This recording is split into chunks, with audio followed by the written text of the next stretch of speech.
Olá! Hoje a gente vai mergulhar em Levítico, capítulo 24. Isso. É um capítulo interessante porque ele mistura instruções bem detalhadas para o tabernáculo. Sim, sobre as lâmpadas, os pães. Exato. E aí, de repente, muda para um caso de blasfêmia que leva a leis bem severas de punição. Ah, é uma combinação curiosa, né? Ritual e justiça lado a lado. Bom, vamos dar uma olhada nisso. Começa com as lâmpadas, então. Isso.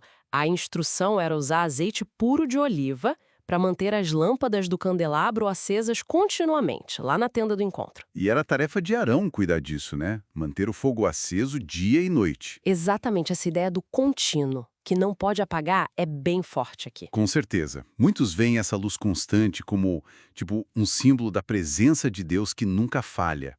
É mais que luz física, é a aliança, a vigilância divina, sabe? E o azeite tinha que ser puro, o que reforça aquela ideia de santidade, de que nada impuro pode chegar perto do sagrado. Perfeito. E logo em seguida, o texto fala dos pães da proposição. Assim, os 12 pães, Isso. feitos de flor de farinha, a melhor farinha. 12, provavelmente representando as 12 tribos de Israel, né? Faz todo sentido. Eram colocados sobre a mesa de ouro puro, em duas fileiras. E tinha o incenso puro junto. A cada sábado, eles eram trocados. Era o ritual semanal. Chamado de aliança perpétua. E esses pães, só os sacerdotes, Arão e os filhos podiam comer. E num lugar santo. O que é fascinante aqui é como a aliança se torna algo concreto, visível, né? Não é só uma ideia. É verdade. Os pães estão lá, na presença de Deus, toda semana. E a precisão toda, o tipo de farinha, a arrumação, o dia da troca, mostra como essa relação com Deus era, assim, levada a sério. Cada detalhe importava. Mas aí, como você disse, o clima do capítulo muda bastante. Muda mesmo. Entra uma história bem diferente. Surge uma briga no acampamento. Envolve um homem que era filho de mãe israelita, mas o pai era egípcio. Essa origem mista talvez seja relevante, talvez não. O texto só menciona. E no meio da briga, ele blasfema o nome, com uma maldição. É, e a reação é rápida. Ele é preso na hora. Ninguém sabia o que fazer, então esperaram uma palavra de Deus. Aqui a coisa fica séria, né? Blasfemar o nome. Extremamente sério. O nome era uma forma respeitosa de se referir a Deus, evitando usar o nome sagrado. Blasfemar era um ataque direto à santidade divina. E a ordem de Deus vem, e é dura. Muito dura. Levar o homem para fora do acampamento. Um lugar meio que de exclusão, né? Exato. E as testemunhas da blasfêmia tinham que colocar as mãos na cabeça dele. Um gesto forte. O que significava isso? Provavelmente um ato simbólico, sabe? Ou para confirmar o testemunho publicamente, ou talvez até para, tipo, transferir a culpa, deixar claro que a comunidade não compactuava com aquilo. E a punição final? Apedrejamento. Por toda a comunidade. É. E esse caso específico vira uma lei geral. Isso. Qualquer pessoa, seja israelita ou estrangeiro vivendo entre eles, que blasfemasse o nome, a pena seria a morte. Não havia distinção de origem nesse caso. A ofensa era contra Deus e a lei valia para todos ali. E a partir daí, o texto continua com outras leis que parecem ligadas a essa ideia de justiça, de retribuição. Sim, é onde entra a famosa lei de Talião, o olho por olho. Exato. Se alguém mata uma pessoa, essa pessoa deve morrer. Vida por vida.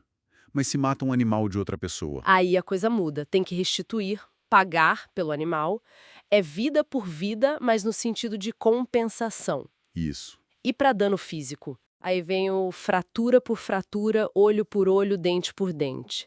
A punição devia ser equivalente ao dano causado. Essa parte sempre gera muita discussão, né? Parece muito cruel hoje. Totalmente. Mas qual seria a lógica na época? Era para incentivar esse tipo de vingança? Olha, se a gente conectar isso com o contexto da época, do Antigo Oriente Próximo, muitos estudiosos argumentam o contrário. Como assim? Que o olho por olho talvez funcionasse mais como um limite. Em vez de deixar a vingança escalar sem controle, tipo, alguém te fere no olho e você mata a pessoa. A lei estabelecia uma proporção. Ah, entendi. A punição não podia ser maior que o crime. Era para ser igual. Exatamente. Buscava uma equivalência, uma forma de restaurar um equilíbrio, por mais dura que essa equivalência pareça para nós. Era para frear a vingança desmedida, não para incentivá-la. Interessante essa visão de limitação. E o texto reforça de novo que essa lei vale tanto para o nativo quanto para o estrangeiro, sem buscando o padrão único de justiça dentro da comunidade. E tudo isso é amarrado com aquela frase, eu sou o Senhor vosso Deus, colocando a autoridade divina como a base dessas leis, né? Ligando a justiça na terra com o caráter de Deus. Perfeito. A ordem social e a justiça refletem a ordem divina. Então, resumindo, Levítico 24 nos deixa com essa tensão, ou talvez essa dualidade, de um lado a ordem, a santidade, a precisão quase obsessiva dos rituais dentro do espaço sagrado, a luz contínua, os pães arrumados. E do outro lado, essa justiça comunitária bem rigorosa, baseada na retribuição proporcional, mais implacável com ofensas vistas como gravíssimas contra Deus e a comunidade. Como é que essa atenção meticulosa aos detalhes do culto, essa busca pela pureza ritual, se conecta com a dureza das leis punitivas que vem logo depois? Será que são coisas separadas ou uma coisa leva a outra? Pois é. Será que existe uma tensão entre buscar a santidade no ritual e manter a ordem social com leis tão severas? Ou será que para eles eram só duas faces da mesma moeda? Tipo, dois jeitos necessários para manter a relação da comunidade com o sagrado e garantir a própria sobrevivência como povo de Deus. É algo para se pensar.